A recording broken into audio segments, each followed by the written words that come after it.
Hey everyone, hope you guys are all staying healthy out there during these crazy times that we're currently living in. So Star Wars The Rise of Skywalker came out on digital HD and Blu-ray recently, and I figured since I promised I'd revisit this movie and go more in depth in the future, I figured this would be the perfect time to rewatch the movie to see if any of my thoughts have changed on it. And after seeing it again, I can say with utmost confidence that this is absolutely the worst Star Wars film ever made. I actually think it's worse than any of the prequel movies. And I actually have nothing positive to say about this movie. And it genuinely bothers me, so I've decided to make this in-depth critique of the film. Now, the point of this video is not to insult the actors, filmmakers, Disney, or anyone involved with the production. It's also not meant to be an attack on anyone who likes the film. If you love this movie, there's absolutely nothing wrong with that, and I can understand why you might enjoy it. I'm making this video to provide genuine criticisms of the film that I have and to educate people on the art of script writing and some of the bad traps that scripts can fall into, as well as some of the tropes of script writing. So if you hear me say something harsh that you may think sounds like an insult, I wouldn't take it too seriously if I were you. My exaggerated vocabulary and tone is just there for entertainment purposes. Next, I want to say that I will only be using knowledge and lore that the films have provided us, not the books or the EU, because I don't think it's fair for the films to rely on external material in order to fix the problems in the film or explain things that aren't made clear in the film. There will be spoilers. Let's dive into this pathetic mess of a film. So we open up with the title crawl as always, and it's awful. Without a doubt, the worst title crawl that we've had by far. It's basically nothing but exposition and plot elements that come out of nowhere and feel very detached from the previous two films. The title crawl tells us that the dead speak and Emperor Palpatine has sent a message to the entire galaxy that he has returned. Okay, stop. I have several questions.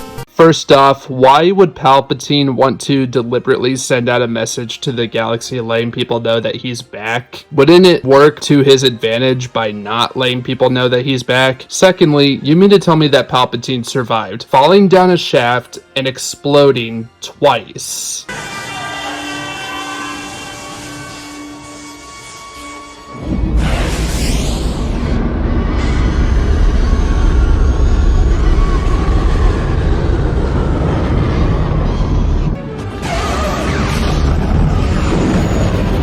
So how did he survive, you might ask? Well, this is all the film gives us. The dark side of the Force is a pathway to many abilities some consider to be unnatural. That's it. That's all we get. He's back just because he is, and we're just supposed to accept it. This film provides no explanation as to why or how he survived, which is kind of essential given that he exploded the last time we saw him. This is way too important of a plot element, and this is not the kind of thing that you don't show on screen. And no, I don't accept that he's a clone either, because that retcon is just Disney trying to do damage control, and it makes no sense because in the film he says, I have died before. Meaning that this has to be the same one from Return of the Jedi. There's certainly other excuses thrown in for why he's back. Somehow Palpatine returned.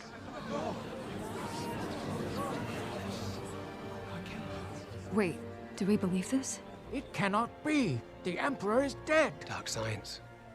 Cloning. Secrets only the Sith knew. But those aren't reasons or explanations. They're just cheap throwaway lines that don't help or explain anything. But pushing all that aside, let's pretend for a minute that it does make sense, even though it doesn't. Think about what Palpatine's inclusion does to the story from a narrative standpoint. What narrative purpose does he actually serve in this movie? And does his inclusion have an actual impact on the story? Well, Ryan killed killed Snoke in the last movie. And clearly JJ wanted to have Kylo be good by the end. So he obviously included Palpatine to fill in the antagonist quota that Snoke once served. But if he were actually creative, he could have done something different and not redeem Kylo and make him the main antagonist like Ryan built him up to be. But that would require writing effort. And he's made it clear that he just wants to take the laziest route possible. Not to mention, Kylo wants to rule and wants to destroy any threat to his power as established by The Last Jedi, which also established that the First Order reigned supreme. So Kylo already has all he needs. He doesn't need Palpatine or his ships. So from his character's perspective from The Last Jedi, there's no reason why Kylo doesn't just kill the Emperor right here. But more importantly, think about what this does to the story of Anakin Skywalker. It completely undercuts Anakin's arc of bringing balance to the Force. Remember the prophecy of Anakin being the chosen one? Well, that doesn't matter at all, or mean anything now, because he really doesn't bring balance to the Force. Now, whenever I watch that amazing scene where he redeems himself by sacrificing his life for his son and quote-unquote killing the Emperor, all I'm going to be thinking is, well, he's going to be back in just a couple movies to bring terror to the galaxy once again. There are 6 movies showcasing the arc of Anakin Skywalker, and even though the execution of the prequels sucked, the arc of him turning to the dark side and then redeeming himself by destroying the ultimate evil still had a huge emotional catharsis in Return of the Jedi, and it leaves an impact at the end of the story. Now all that's just thrown out the window, and since there isn't a natural reason or good narrative reason for Palpatine's return, it just feels forced, contrived, and it just comes out of nowhere. I think bringing Palpatine back is one of the worst and most outrageous decisions that have been made throughout the course of the series. So Kylo finds the Emperor on some random planet that we've not seen up to this point, using a device that has never been mentioned until now. And then this happens. Snoke trained you well. I killed Snoke. I'll kill you. My boy, I made Snoke. I have been every voice You have ever heard. inside your head.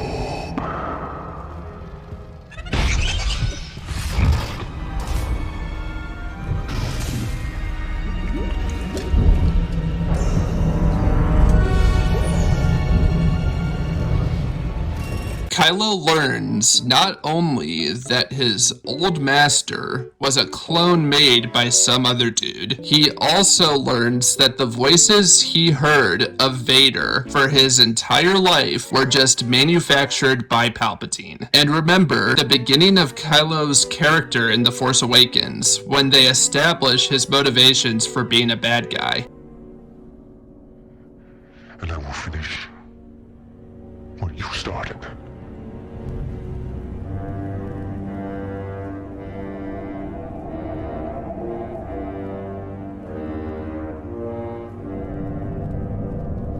So after learning that his entire motivation and the thing that he's been following all these years is fake, shouldn't this completely shatter his worldview? Shouldn't he be questioning his entire life? And shouldn't this really affect him as a character? Yes, it should. But what happens in this movie? He just continues business as usual and still intends to rule the galaxy as a darkseid user. He literally does not change at all, and this monumental reveal has no effect on him whatsoever.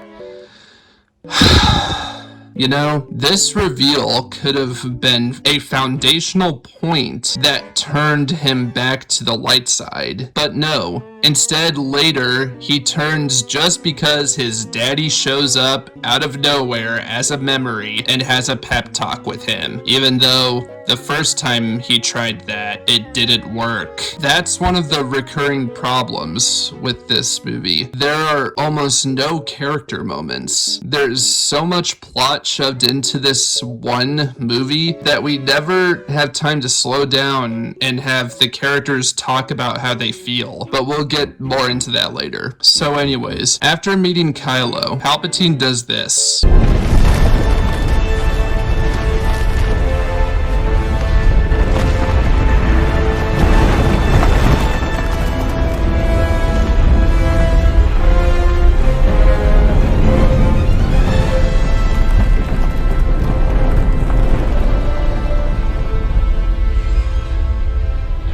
The might of the final order will soon be ready.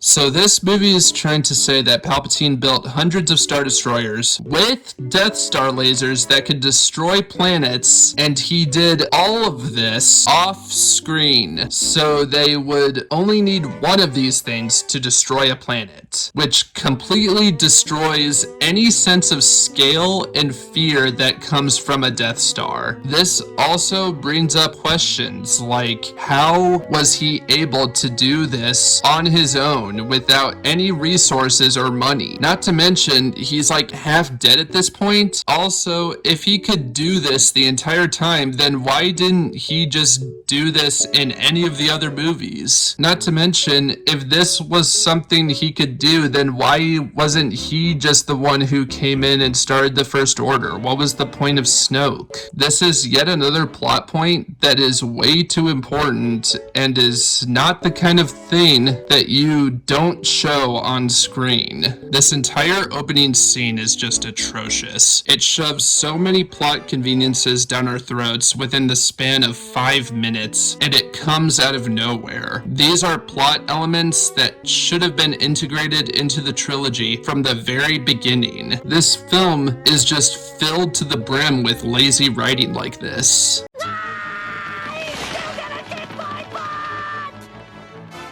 How many times do we have to teach you this lesson, old man? I love the young people. So next up, we learn that there is a spy in the First Order who brings Finn and Poe information that Palpatine has come back, and they want to give it to Leia. And then we see that Rey is being trained by Leia at the Rebel base. Now let's talk about one of the biggest problems with this movie, because it permeates throughout this opening here, the dialogue. Rey, be patient. I'm starting to think it isn't possible to hear the voices of the Jedi who came before. Nothing's impossible. Nothing's impossible. I'm gonna run the training course. We've decoded the intel from the First Order spy, and it confirms the worst. Somehow Palpatine returned. He's been planning his revenge. His followers have been building something for years. The largest fleet the galaxy's ever known. He calls it the Final Order. In 16 hours, attacks on all free worlds begin. The Emperor and his fleet have been hiding in the unknown regions on a world called Exegol. I know how to get to Exegol. Tell me. Luke searched for it for a long time. He nearly found it. There are ciphers here I can't read.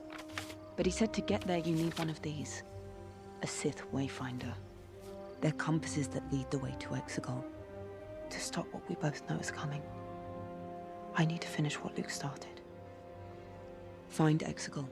Find the Emperor. You were right before. I'm gonna pick up Luke's search for Exegol. I'm gonna start where his trail went cold. The Forbidden Desert of Pisana. Did you see the problem with these lines? They're all exposition. Now, what is exposition, you might ask? Well, exposition is the insertion of background information within a story or narrative. This information can be about setting the stage for the plot. It can establish where they need to go, things they need to do, and things that might have happened in the past. They aren't meaningful to the story, themes, or characters in any way. And this film is filled with lines like this. They don't feel natural, like something a real person would be saying. They couldn't think of natural ways to progress the characters and the plot, so they just have the characters tell you what they're doing. Kind of reminds me of another trilogy in this franchise. I don't like sand. It's coarse and rough and irritating, and it gets everywhere. Not like here. Here everything is soft and smooth. Seriously, the dialogue is just as bad as it was in the prequels. And this is a side point, but this film continues a problem that The Last Jedi started, and that is bad jokes. Hi, I'm holding for General Hux. This is Hux. You and your friends are doomed. We will wipe your filth from the galaxy.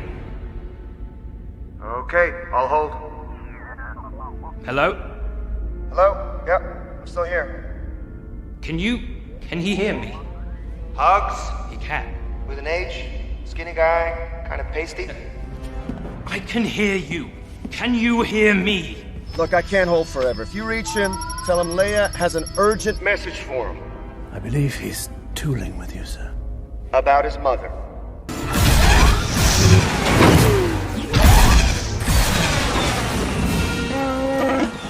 They fly now! They fly now? They fly now! They fly now! They fly now? They fly now? They fly now!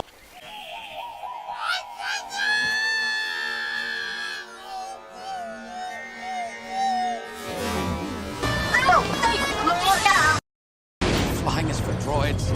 So Rey looks in the ancient Jedi texts and finds that Luke inscribed some jibber jabber about finding the Sith compass we saw earlier with Kylo. And our characters must set off to find this compass so they can find and destroy Palpatine. This whole movie's plot is basically just a fetch quest for a bunch of MacGuffins. It's like a video game. Now, what is a MacGuffin, you might ask? Well, a MacGuffin is basically an object that serves merely as a trigger for the plot to happen, but they are insignificant, unimportant, or irrelevant in of themselves. MacGuffins aren't inherently an issue, but when they are used as an excuse for plot conveniences, that is an issue. There are so many useless MacGuffins thrown into the script because they were just too lazy to write natural ways to progress the story. The Sith Wayfinder, the Paulsen necklace, Ochi's knife and ship, you get the point. So before I move on, I want to talk about the characters, because as I said earlier, this feature feels like 6 different movies crammed into 2 hours and 15 minutes. As a result, almost all the characters feel underdeveloped. There's so much plot shoved into this movie that we never have time to slow down and talk about how the characters are feeling. When you rush through things too quickly, then you don't get a clear picture of who anyone is, how they feel, or what anything means. There's way too much going on. So this film has to spend almost all its time on the plot, and then it has no spare time for the characters, which is why all of them have never been more uninteresting than they are in this film. So let's go through each character and talk about how each of them are either useless plot devices or inconsistent from who they were in the previous films. Let's start off with Rey. So in this movie, later on, they reveal that she is a Palpatine instead of just a nobody like they established in the last movie. This reveal is one of the worst decisions they've ever made. It's just so lame, unnatural, and desperate. JJ once again can't figure out good ways to conclude character arcs, so he just decided,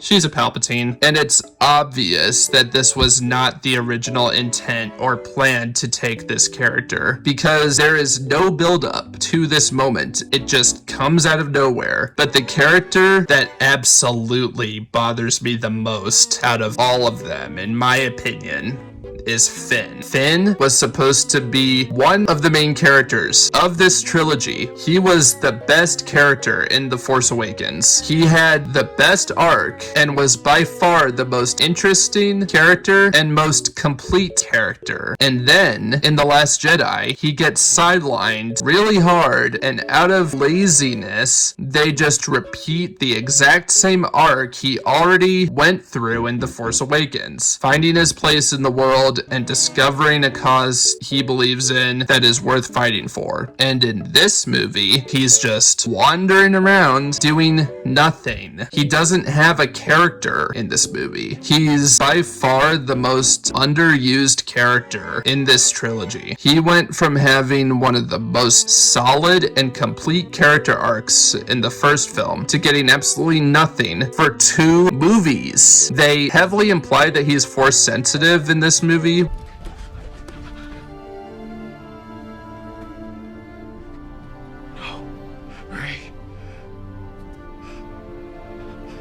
Which is an intriguing concept. He meets someone who abandoned the First Order just like he did, and he wants to tell Rey something the whole movie but never gets to. All of these interesting ideas and plot elements that they could have taken Finn on, and they do absolutely nothing with this. They had so much potential with this character, and they ignore it. They had it right there on a silver platter, and it kills me that they didn't do anything with him. Next up is Poe. He only had a small character arc in The Last Jedi, and now he's just the guy who flies the spaceship to whatever location they need to be at. He doesn't have a character. He's just as useless as Finn, even though he's supposed to be another character in our main trio. And now let's talk about Kylo Ren. Kylo is very inconsistent from where he was at the end of The Last Jedi. Remember how he destroyed his helmet in The Last Jedi? Well, this film decides it's more interested in taking shots at The Last Jedi rather than naturally progressing the story and characters from where the film left off. Now, don't get me wrong, I don't like The Last Jedi either, but it's counterproductive and lazy to just ignore the middle chapter in a trilogy, because now scenes and character arcs like this mean nothing. Kylo started off as a Vader wannabe, and Snoke calls him out on it. Now, that scene and one of the only good character arcs in The Last Jedi means absolutely nothing. The impact of him destroying his helmet and trying to be his own person is completely gone in this movie. He repairs his helmet and immediately goes right back to where he was at the end of Force Awakens. He literally goes all the way back to being a Vader wannabe. I think JJ completely misunderstood the point of Kylo's character and what destroying his helmet represented. It was supposed to symbolize a change in Kylo Ren as a character. There's no greater narrative or thematic purpose to repairing his helmet other than just taking shots at The Last Jedi. And by the end of the movie, he goes through the exact same redemption arc that Vader already went through. So now he's literally just Vader 2.0, which was probably the most uninteresting thing they could have done with his character. They could have done something new, like making him the emotionally damaged antagonist who's beyond saving, you know, like they were building him up to be in The Last Jedi, but that would require writing effort, so because of laziness, he's just a redone version of a character that's existed for over 40 years.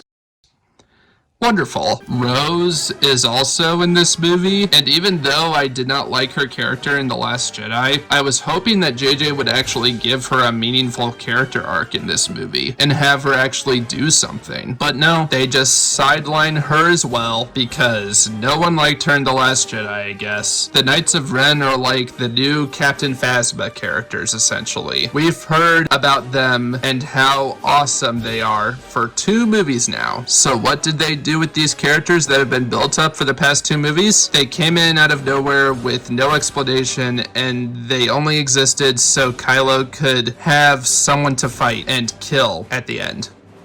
Great. I'm so glad they spent time building up these characters only for nothing to happen. And last we have General Hux, the most embarrassing excuse for a villain in Star Wars history. I'm the spy. What? You? I think he might actually be the most inconsistent character in this trilogy. And this series is full of characters that are inconsistent. He's one of the worst characters in the saga, and I think he might actually be the worst villain. He starts off as Space Hitler in the first movie. This fierce machine which you have built, upon which we stand, will bring an end to the Senate, to their cherished fleet. All remaining systems will bow to the First Order, and will remember this as the last day of the Republic! And then Rian Johnson came along and turned him into a joke, sacrificing all the intensity and intimidation that this character once had. Hi, I'm holding for General Hux. This is Hux. You and your friends are doomed. We will wipe your filth from the galaxy. Okay, I'll hold. Hello? Hello? Yep, I'm still here. Can he hear me? Hugs? He can. With an H? Skinny guy? Kind of pasty?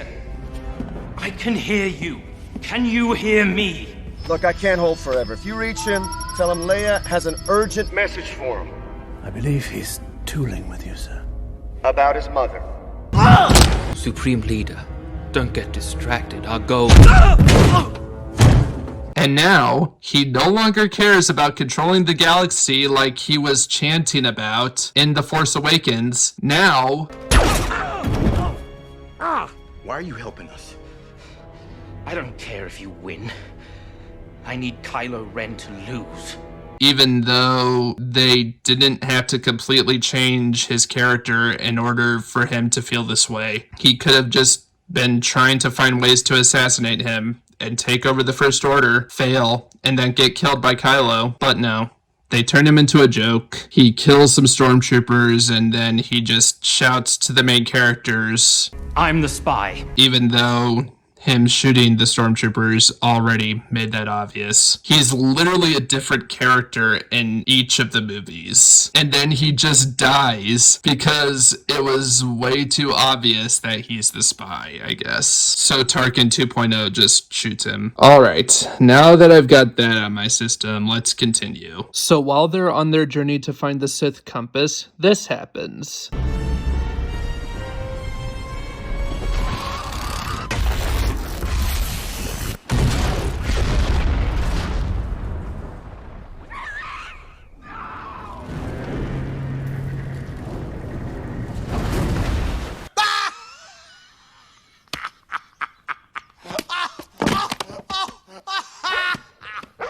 So, out of nowhere, Rey can just accidentally use Force Lightning to give Chewie a fake-out death. Seriously? Just because you're a Palpatine doesn't mean you can just accidentally use one of the most advanced Force abilities without even knowing what it is or being trained how to do it. So the characters finally make it to Endor, where they've discovered is the system where the Sith compass is located. Once they get there, they find this. It's the Death Star.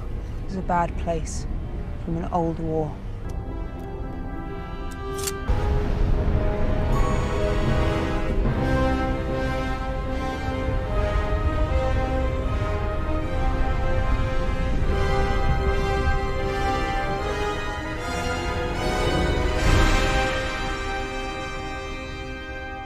Wayfinder's there. Are you freaking kidding me? So you're telling me the only way to find the exact location of this compass was to find this dagger, go to Endor and then just hold out the knife so the dents in the side match up with the wreckage? Seriously? That means that if they landed on some other side of the planet, or just on some other side of the Death Star, and if they were standing in the wrong place, like a few yards backwards to the side or on a different elevation, they'd be screwed.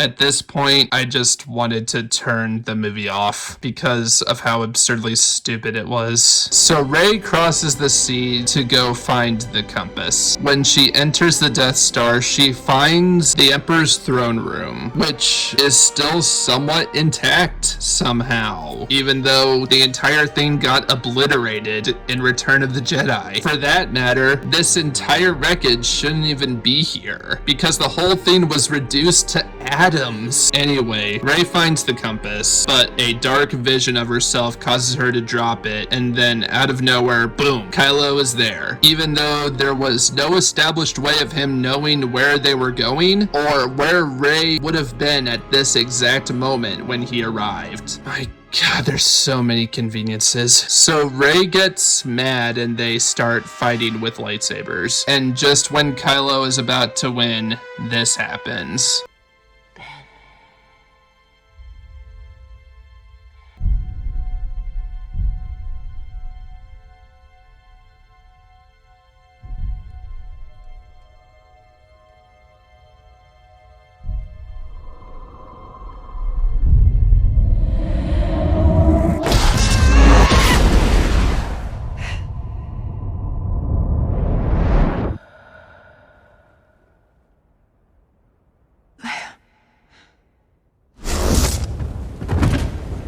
So Rey, in the most dishonorable move, stabs an opponent who's emotionally vulnerable, completely defenseless, and unarmed. And she does this out of rage and anger. Then she just heals his fatal, deadly wound with the Force. Force healing was never an established ability until this film, so it feels lazy to just introduce this idea that you can heal people and bring them back to life with the Force at the last minute. And the reason why is because they couldn't figure out any other natural way to progress the plot. They also never establish any rules for this ability. It can just heal whatever it wants to. It can heal minor wounds, fatal, deadly wounds, and it can bring people back to life. This is just the cheapest plot device that they could have possibly used. How am I supposed to stay immersed or care at all about what's going on with these characters when there's absolutely no tension? Because I know that if something bad happens or if someone dies, I know that Rey can just heal them or bring them back to life with the Force on a whim whenever she feels like it. There are not one,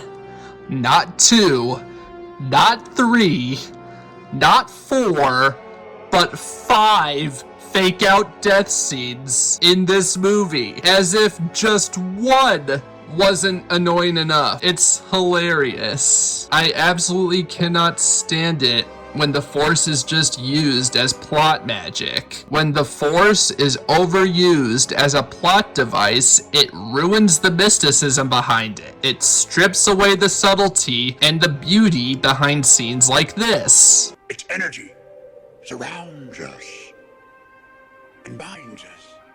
Luminous beings are we, not this crude matter.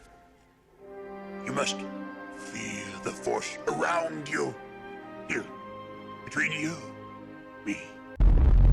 Okay, I really need to talk about this scene where Rey stabs Kylo because it really bugs me. Remember what Yoda said in The Empire Strikes Back? A Jedi uses the Force for knowledge and defense, never for attack. The whole point was that Jedi don't give in and they don't strike down their enemies in anger. But Rey just stabs Kylo out of anger, she goes against all the principles of what a Jedi is supposed to be, and yet she gets to walk away scot-free and there's no consequences.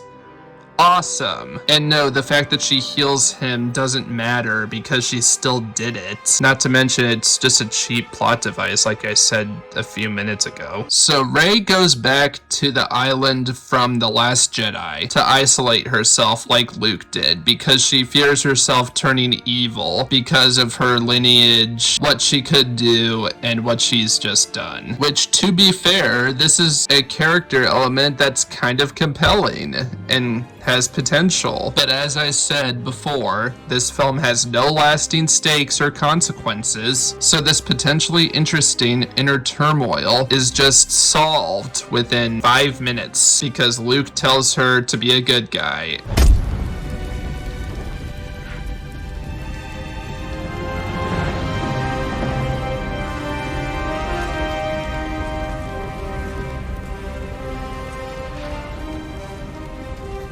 Jedi's weapon deserves more respect.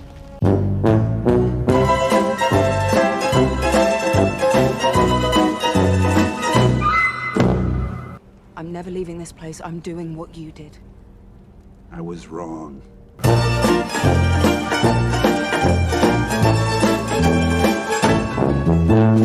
Confronting fear. It's the destiny of a Jedi.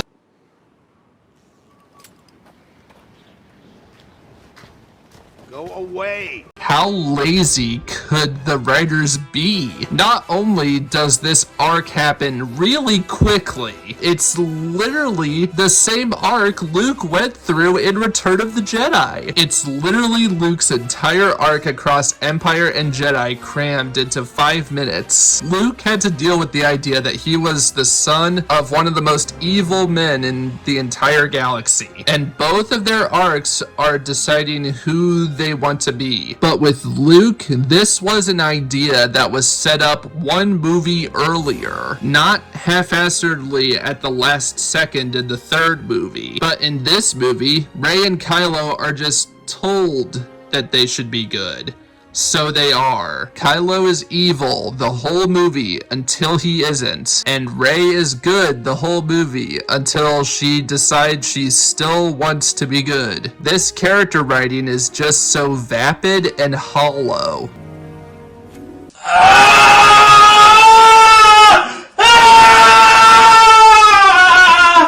And this is another problem I have with this movie. The tension feels manufactured rather than natural. We are told at the end of The Last Jedi that the First Order reigned supreme and that the Resistance was reduced to such a small number of people that they could all fit on the Falcon by the end. But now they have all these ships, weapons, and resources that come out of nowhere and they're just ready for battle with the First Order once again. It's things like this that break my immersion and prevent me from taking it seriously, even though the movie clearly wants me to. So Rey and the Resistance arrive on Exegol. Rey goes to confront Palpatine, and the Resistance fights all of the planet-killing spaceships in the sky. Sound familiar? I can't believe we now have the 4th iteration of a Death Star type threat. It's pathetic. Anyways, Rey finds Palpatine, and he wants his granddaughter to take his place as Empress Palpatine. He says to strike him down in anger, and his soul will pass on to her. Again, does this sound familiar to anyone else? So as the battle is beginning, Kylo shows up to... Wait, what? What? What the fuck? Kylo just shows up on some random TIE fighter? So you're telling me that after he was literally abandoned on Endor and had nowhere to go, he just walked into the 30-year-old Death Star wreckage and found a fully functioning TIE fighter? Okay. Sure. And then he just flies to Exegol. But how did he get there? They established that you need the Sith compass in order to get there because it was impossible to navigate your way through the red field of stuff in space. It wasn't just knowing the location of the planet. So if Kylo can get there on his own without a Sith compass, then what was the point of this stupid fetch quest? If all you need is a good pilot, of which we have 2, then why didn't they just travel to the unknown regions and just find Exegol that way? They know it's in the unknown regions. They know where to look. This movie is so freaking stupid. So Kylo and Rey team up to fight Palpatine, but he sucks the life force out of them, which restores him to his ultimate power form. I'd also like to point out that during this final confrontation, there's absolutely nothing interesting going on character-wise. What made the final confrontation of Return of the Jedi so satisfying was that the character arcs for Luke and Vader that had been building up for 2 movies now concluded during the final confrontation. You feel that catharsis during the final confrontation. But in this movie, both main characters have already made their decisions. So there's no tension or stakes because we as an audience already know what choices the characters are going to make before they happen. And they both do exactly what you would expect them to do given the rushed character arcs that they both just went through 5 minutes ago. So Rey is fighting Palpatine and then this happens. I am all the Sith. And I...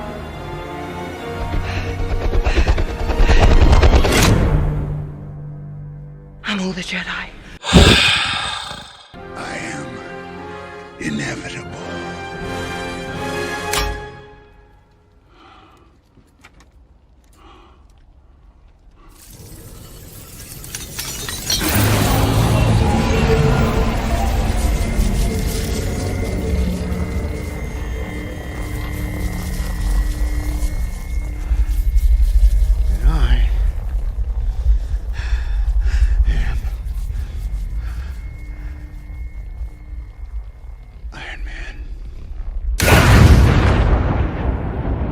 So earlier he said to strike him down and his soul would pass on to her, but it just doesn't for some reason. So why is it that he is dead permanently this time rather than last time? Also, why was his death so dumb? Like, why didn't he just stop using his lightning? You would think that after having his lightning deflect onto him once, that he would have learned a lesson.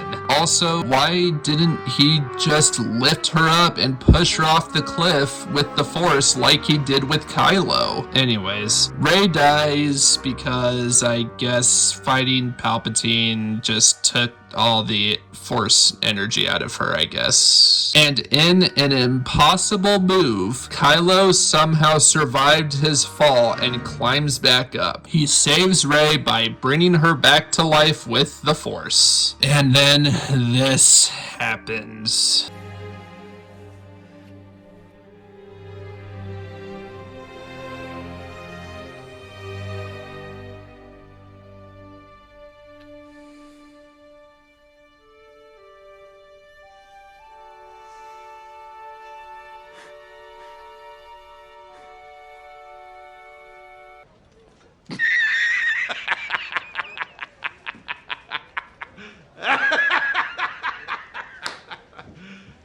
You serious?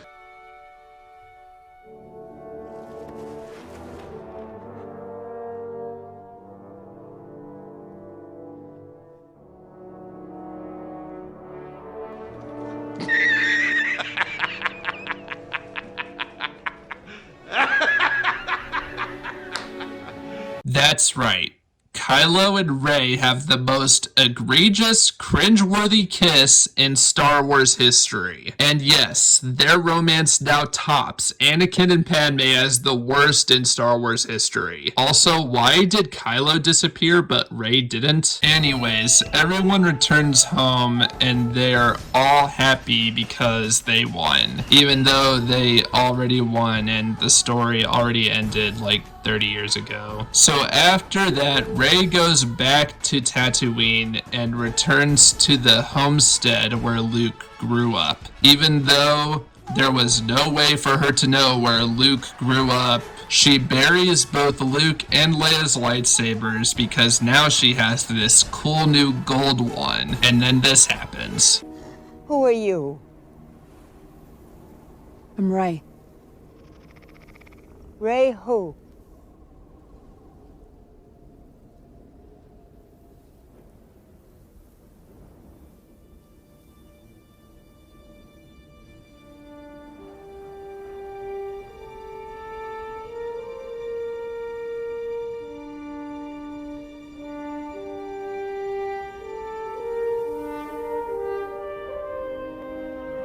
Rey Skywalker.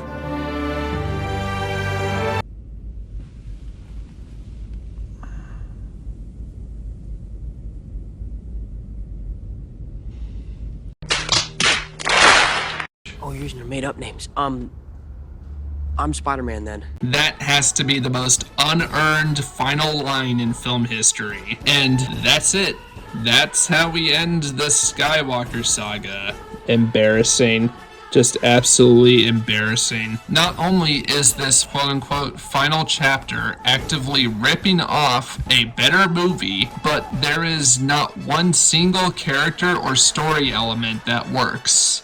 This film is cheap, it moves at a pace of 1,000 miles per hour, and yet it still manages to be boring. There is so much that is left unexplained in this film that it kind of becomes unwatchable since the film is lacking likable characters and a cohesive narrative. It really has no strong legs to stand on. I'm hard on Disney as well as this franchise because I love them and I want to see them grow and succeed on a creative level. Create something new that's of high quality, not continue down this road of making lazy manufactured sequels. Thank you guys so much as always for watching.